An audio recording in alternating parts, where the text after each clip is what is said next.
A União das Casas Espíritas da Zona Norte apresenta O Espiritismo está no ar. Um programa que anuncia, esclarece e consola.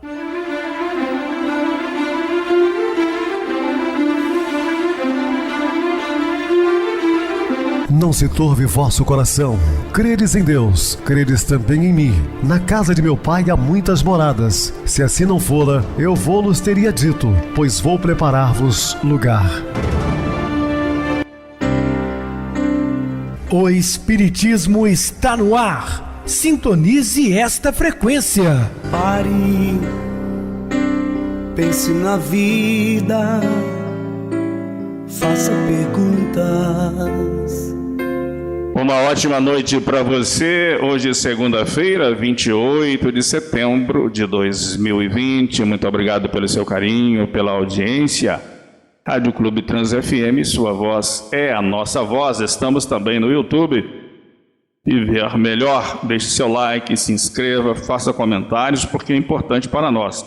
Segunda-feira está iniciando mais uma semana.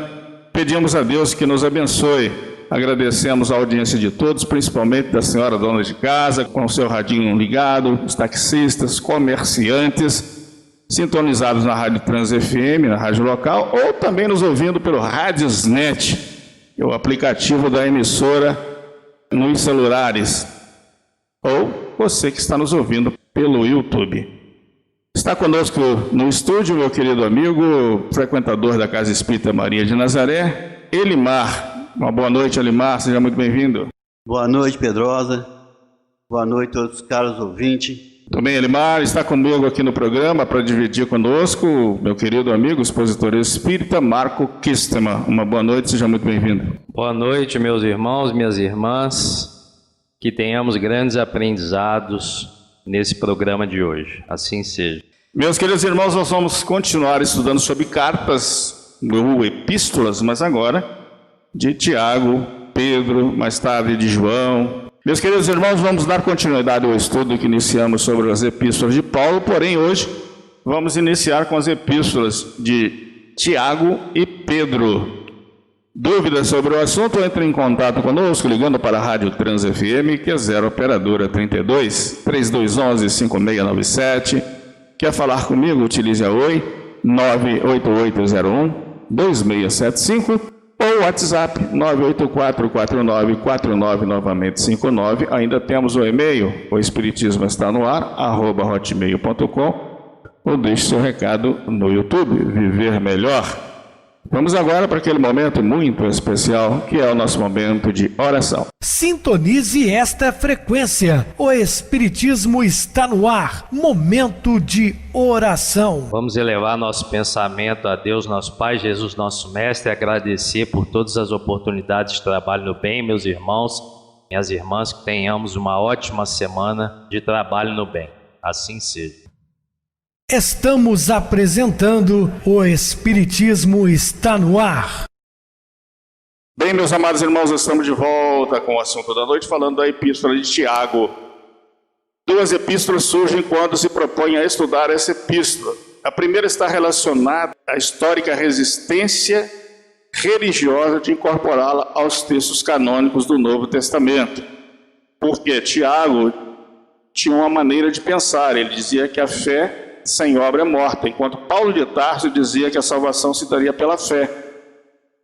Como a Igreja Católica dominava essa época, e os padres entendiam que tinham contradições, não queriam aceitá-la. A segunda diz respeito às dificuldades também de natureza histórica para identificar quem de fato é Tiago, o autor dessa carta.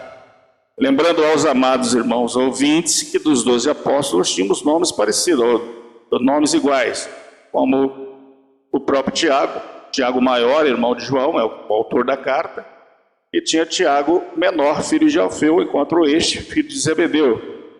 2 Judas, da cidade de Cariotes, e o Judas Tadeu, Simão o Zelota e Simão Pedro. A epístola de Tiago foi aceita progressivamente na Igreja Católica, Se sua canonicidade não parece ter criado problemas no Egito, onde Orígenes a cita como escritura inspirada, Eusébio de Cesareia, no começo do século IV, reconhece que ela ainda é contestada por alguns. Só para lembrar aos amados irmãos ouvintes que a Igreja Católica Apostólica Romana fora reencarnacionista até o século VI, no ano de 553, segundo o concílio de Constantinopla, que antes se chamava Bizâncio, hoje é Istambul, na Turquia. O imperador Justiniano sofreu uma influência muito grande de sua esposa Teodósia, uma cortesã, filha de Druso, um capitão da guarda pretoriana, e que as servas diziam que ela voltaria como escrava. Então ela manda ceifar a vida de 400 servas e insiste para que Justiniano retire os textos bíblicos, retire os textos reencarnacionistas da Bíblia. Justiniano convoca esse segundo concílio. O segundo se deu em 553. Ele manda prender o Papa Virgílio, porque discordava deste concílio. Virgílio passa preso 8 anos. E sob a égide do imperador Constantino, ele modifica os textos bíblicos, considerando a doutrina reencarnacionista uma doutrina herética. Ele que fazia oposição a Ários, que era presbítero de Alexandria, que defendia as teses de Orígenes lá do século II. Portanto, eu estou falando de Orígenes, que foi o maior reencarnacionista do segundo século. Por que estou dizendo isso? É para que o amado ouvinte possa acessar a internet, fazer uma pesquisa detalhada no segundo concílio de Constantinopla, ano 553. Na África, Tertuliano e Cipriano a desconhece, e o catálogo de Monsen, cerca de ano 360, ainda não o contém. Em Roma, ela não figura no cânon de Muratori, atribuída ao santo Hipólito pelo ano 200. E é muito duvidoso que, tendo sido citada por São Clemente de Roma e pelo autor dos Pastor de Hermas, portanto, só se impõe ao conjunto das igrejas do Oriente e do Ocidente pelo fim do século IV. Então, somente lá no finalzinho do século IV, 380, 390, é que a carta do apóstolo Tiago foi aceita pela igreja. Então, os quase 4 séculos de cristianismo, houve sempre essa discussão se fazia dela uma carta canônica ou não. Quase foram rejeitadas. Outra dúvida está relacionada à autoria da epístola. Quem é Tiago, autor desta epístola? No primeiro momento, somos levados a pensar em Tiago Maior, irmão de João, ambos membros do colégio apostolar. Pensa-se também em Tiago Menor, também um dos 12 apóstolos. As 12 hipóteses, porém, são contestadas por estudiosos. Na verdade, esse escrito é atribuído a um certo Tiago, nomeado como servo de Deus e do Senhor Jesus Cristo, Tiago 1:1. Na antiguidade, as igrejas se identificaram com o seu autor, o Tiago, o irmão de Jesus. É Marcos 6:3, Mateus 13:55, que teve função marcante na primeira comunidade cristã de Jerusalém. Eu vou até fazer uma pausa sobre o assunto e voltar aqui a Jesus de Nazaré. Esse irmão de Jesus, Tiago, como tinha outros nomes parecidos com os apóstolos, temos também João, e Jesus com as suas irmãs, em nenhum momento o Novo Testamento fala que Maria tivera outros filhos. Eu, sinceramente, fico com o esclarecimento da Igreja Católica Apostólica Ortodoxa. É a igreja que estudou, pesquisou a vida desses personagens que nasceram lá na Galileia. José era um ancião, contava na época com 61 anos de idade, e Maria apenas com 16, quando fora oferecida a casamento ao viúvo José. E o fato de ser viúvo, ele tinha vários filhos, entre estes, esse tal Tiago citado. Então são meio-irmãos de Jesus. Eles não comungavam, inclusive, nem sequer da crença do Cristo, a não ser esse Tiago e um outro João que raramente apareciam. Maria nunca mencionou um outro filho no Novo Testamento. Aqui eu desafio qualquer teólogo me provar onde Maria faz menção a um outro Jamais. A preocupação dela foi com Jesus, porque ele era filho único dela. E diante do madeiro infame, mulher, eis aí seu filho. Quando falou a João Evangelista, filho de Zebedeu, irmão de Tiago Maior. Filho, eis aí sua mãe. Por quê? Porque uma viúva, naquela época, ela já estava viúva, seria entregue ao Império Romano para o trabalho, para serviçais, para passar, lavar. No entanto, atribuindo a um filho, eles entenderam que ela tinha mais filhos. Então, João Evangelista, aproxima-se dela e vai cuidar até o seu desencarno. Ela não tinha outros filhos. Então, estes filhos são filhos apenas de José. A Igreja Católica Apostólica Ortodoxa tem essa bela informação. Então, para o amado ouvinte que queira se inteirar um pouco mais a este respeito, eu aconselho que busque estudar sobre José e Maria através da Igreja Ortodoxa. Esse Tiago teria sido assassinado por judeus no ano 62. Acredita-se que o autor da epístola não seja também Tiago Maior, irmão de João, porque Herodes o mandou matar em 44. Isso é fato, né? Em 44, Tiago Maior foi assassinado por Herodes Agripa, não Antipas, Herodes Agripa. Pode-se pensar que a autoria da carta é de fato Tiago Menor, filho de Alfeu, um dos apóstolos de Jesus. Supondo-se que a carta tenha sido escrita por Tiago Menor, quem também foi chefe da igreja cristã de Jerusalém, a data deste escrito seria anterior ao ano 62. Entretanto, a opinião predominante é de que se trata de um escrito no final do século I ou início do século II. A aceitação atual é de que a carta foi escrita por Tiago Menor até 62, ano de sua morte. Agora, eu vou ficar com a opinião de Emmanuel no livro Paulo e Esteu, onde ele fala da discordância de Pedro e Tiago e da carta escrita por Tiago Maior. Então, na minha opinião, e pessoal, a carta foi escrita por Tiago Maior, irmão de João. Até porque é de suma importância esse comentário que eu vou fazer, porque os apóstolos mais próximos de Jesus eram Pedro, Tiago e João. João deixa suas cartas como Pedro também. Então é muito provável que esses três, incluindo Tiago, é o autor da carta, Tiago Maior. Seja qual for a origem, este escrito é dirigido às 12 tribos da diáspora, que são certamente os cristãos de origem judaica, dispersos no mundo greco-romano, sobretudo nas regiões próximas à Palestina, como a Síria ou o Egito. Que esses destinatários sejam convertidos do judaísmo é o que confirma o corpo da carta. O uso constante que o autor nela faz da Bíblia supõe que esta lhe é familiar, tanto mais que ele procede nas suas argumentações, menos pelo modo de argumentações a partir de citações explícitas, do que por reminiscências espontâneas e alusões subjacentes por toda parte. Ele se inspira particularmente na literatura sapiencial para extrair dela lições de moral prática, mas depende também profundamente dos ensinamentos do Evangelho, e seu escrito não é puramente judaico, mas algumas vezes se tem afirmado. Ao contrário, aí se encontram continuamente o pensamento e as expressões prediletas de Jesus. Em suma, trata-se de sábio judeu cristão que repensa de maneira original as máximas da sabedoria judaica, em função do cumprimento que elas encontram na boca do Mestre. Vemos seu ponto de vista cristão, sobretudo no enquadramento apocalíptico em que situa seus ensinamentos morais.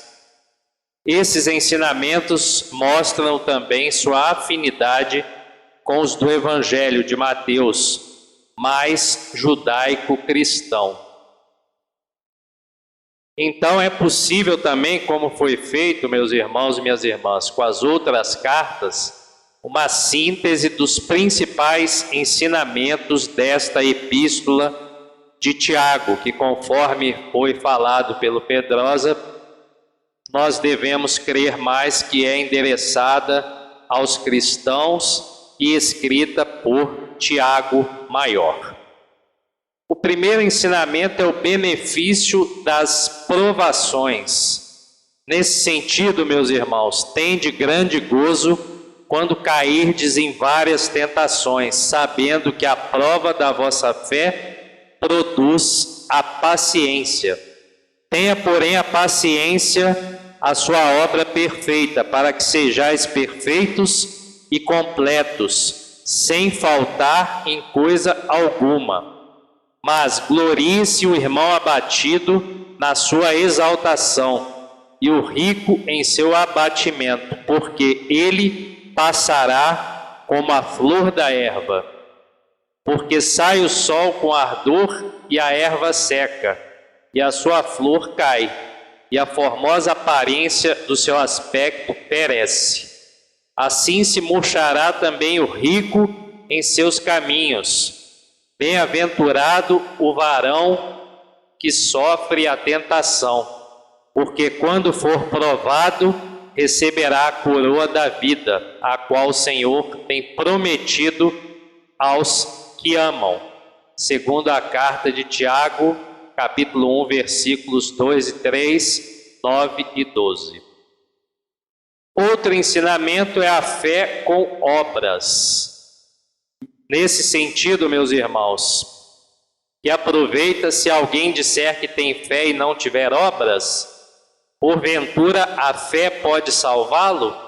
E se o irmão ou irmã estiverem nus e tiverem falta de mantimento cotidiano, e algum de vós lhes disser, ide em paz, aguentai-vos e fartai-vos, e lhes não derdes as coisas necessárias para o corpo, que proveito virá daí? Assim também a fé, se não tiver as obras, é morta em si mesma. Mas dirá alguém, tu tens a fé e eu tenho as obras. Mostra-me a tua fé sem as tuas obras, e eu te mostrarei a minha fé pelas minhas obras. Vede então que o homem é justificado pelas obras, e não somente pela fé, conforme a epístola de Tiago, capítulo 2, os versículos 14, 18 e 24. A fé inoperante é assim problema credor da melhor atenção em todos os tempos, a fim de que os discípulos do Evangelho compreendam com clareza que o ideal mais nobre, sem trabalho que o materialize em benefício de todos, será sempre uma soberba paisagem improdutiva. A crença religiosa é o meio, o apostolado é o fim. Guardar, pois, o êxtase religioso no coração, sem qualquer atividade nas obras de desenvolvimento de sabedoria e de amor, consubstanciados no serviço da caridade e da educação, será conservar na terra viva do sentimento um ídolo morto, sepultado entre as flores inúteis das promessas brilhantes.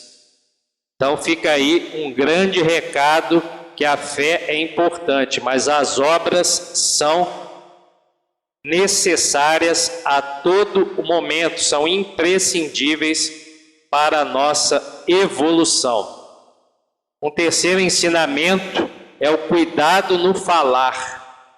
Nesse sentido, meus irmãos, muitos de vós não sejam mestres, sabendo que receberemos mais duro juízo, porque todos tropeçamos em muitas coisas. Se alguém não tropeça em palavra, o tal varão é perfeito e poderoso para também refrear todo o corpo. Ora, nós pomos freio nas bocas dos cavalos, para que nos obedeçam, e conseguimos dirigir todo o seu corpo.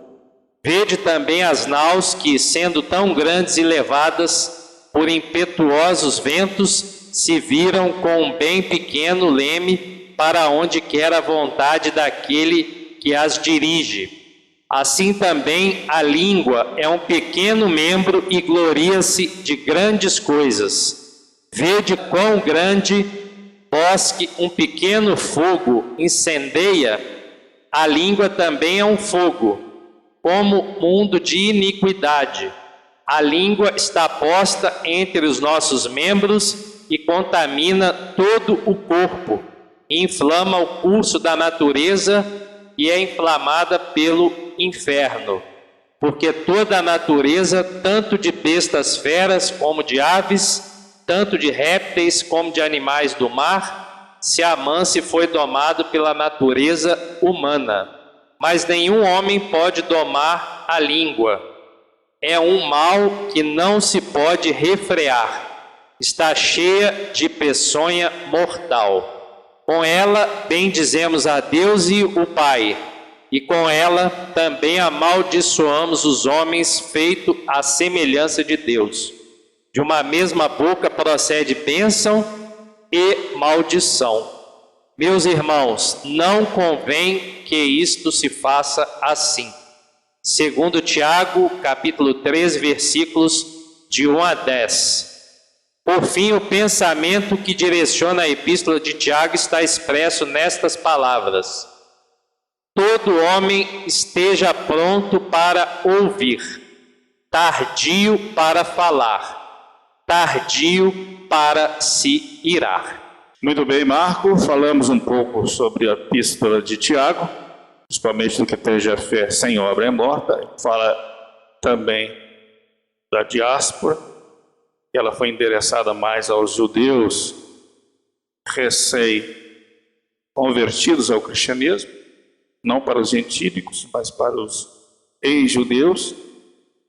Ele cita a diáspora das 12 tribos de Israel, aquele pessoal disperso de várias tribos, não estava referindo à diáspora propriamente dita, que teve o início no ano 67, ainda com o general Vespasiano, mas Vespasiano assume o trono no final de 68, e o general Tito continua a guerra judaico-cristã, e vai de 67 a 70, primeiro século do cristianismo. Essa é a verdadeira diáspora.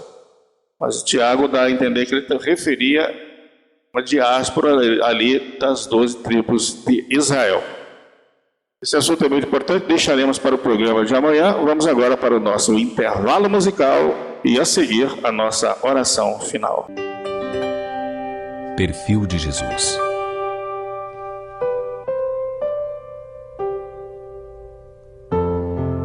Toda especial foi a sua vida.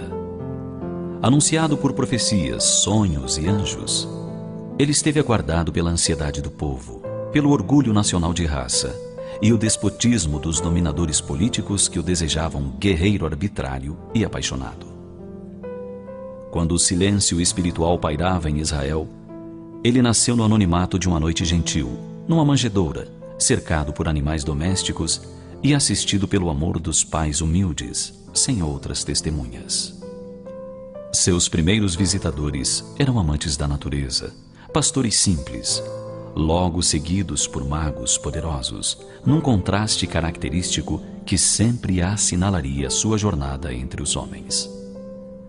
Nas paisagens de Nazaré, ele cresceria desconhecido, movimentando-se entre a carpintaria do pai e as meditações nas campinas verdejantes, confundido com outros jovens, sem qualquer destaque, portador de conflitos antes da hora. Amadureceu no lar como o trigo bom no solo generoso. E quando chegou a hora, agigantou-se na sinagoga, desvelando-se e anunciando-se. Incompreendido, como era de esperar-se, saiu na busca daqueles que iriam segui-lo e ficariam como pilotis da nova era que ele iniciava. No bucolismo da Galileia, pobre e sonhadora, fértil e rica de beleza, ele começou o ministério que um dia se alargaria por quase toda a terra, apresentando o programa de felicidade que faltava às criaturas. Jamais igualado, sua voz possuía a mágica entonação do amor que penetra e dulcifica, ensinando como ninguém mais conseguiu igualá-lo. A majestade do seu porte, confundia os hipócritas e desarmava os adversários fortuitos pela serena inocência, profunda sabedoria e invulgar personalidade. Nunca se perturbou diante das conjunturas humanas sobre as quais pairava, embora convivendo com gente de má vida, pecadores e perversos, pobres desesperados e ricos desalmados, vítimas morais de si mesmos no vício e perseguidores contumazes. Ele compreendia a pequenez humana e impulsionava os indivíduos ao crescimento interior, às conquistas maiores. Penetrando o futuro, referiu-se às hecatombes que a insânia humana provocaria, mas apresentou também a realidade do bem como coroamento dos esforços e sacrifícios gerais. Poeta, fez-se cantor. Príncipe, tornou-se vassalo. Senhor, converteu-se em servo. Nobre de origem celeste, transformou-se em escravo por amor. Ninguém disse o que ele disse, conforme o fez e o viveu. Jesus é a síntese histórica da ascensão humana. Demarcando as épocas, assinalou-as com o estatuto da montanha em bem-aventuranças eternas. Nem a morte o diminuiu, pelo contrário, antecipou-lhe a luminosa ressurreição que permanece como vida de sabor eterno, varando as eras.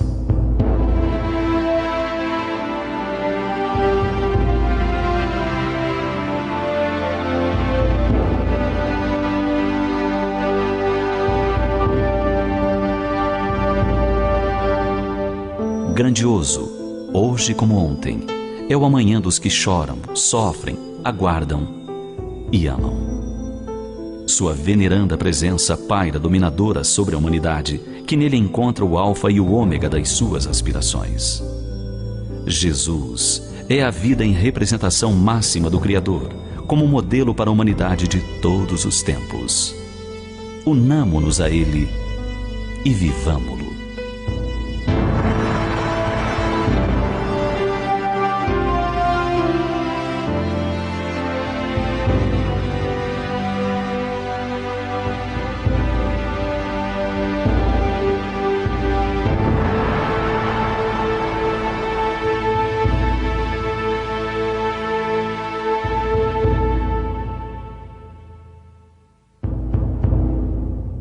Sintonize esta frequência. O Espiritismo está no ar. Momento de oração. Senhor Jesus, Mestre Divino, neste momento pedimos a espiritualidade amiga que nos abençoe.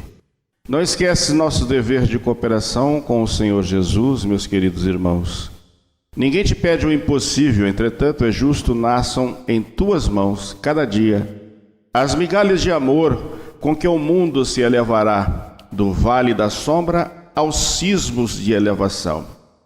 Caridade não brilha unicamente na dádiva, destaca-se nos mínimos gestos do cotidiano. Está no sorriso de compreensão e tolerância, na palavra que tranquiliza, na gentileza para com os desconhecidos, no amparo à criança, no socorro ao doente, na atenção para com quem fala, no acatamento às confidências de um amigo, no silêncio ante os conceitos agressivos desse ou daquele adversário e no respeito perante os hábitos e cicatrizes do próximo. Portanto, meus queridos irmãos, caridade é tudo isso. É respeitar os nossos irmãos, ver no próximo as cicatrizes que a vida o marcou, respeitá-lo e, acima de tudo, vivenciar de fato os ensinamentos de Jesus. Muita paz a todos, que o Mestre nos abençoe. Meu querido irmão Elimar, ele é ouvinte assíduo do programa e hoje está aqui no nosso estúdio. Uma boa noite para você. Boa noite, Pedrosa. Boa noite, Marcos. Boa noite a todos os caros ouvintes. Boa noite, Elimar. Muito obrigado mais uma vez pela sua presença aqui no nosso estúdio, que muito engrandece. A gente fica feliz, né, mesmo nesse período de pandemia, tendo uma pessoa a mais, não tem nenhum problema. Então, você, ouvinte, se um dia quiser participar aqui do nosso estúdio, será um prazer imenso. Boa noite, meu querido irmão Marco. Boa noite, Pedrosa. Boa noite, Elimar. Queremos agradecer por mais essa oportunidade de estarmos juntos, em segurança, estudando os ensinamentos do Evangelho e as cartas desses personagens tão importantes e inspiradores para a nossa vida. Muita paz. Marco, muito obrigado pelo seu apoio aqui no programa. Boa noite a todos os amados ouvintes da Zona Norte de Juiz de Fora, ou aqueles que estiveram conosco mais cedo pelo YouTube, nossos agradecimentos. Boa noite também aos internautas do Brasil, dos Estados Unidos, da Europa, parte da Ásia, e a você sintonizado na Rádio Trans FM. Continue ligado, ouvindo o meu amigo Itamar Chagas, com o programa mais romântico do rádio brasileiro, o início agora e o término às 0 horas. Boa noite a todos e até amanhã, se Deus quiser.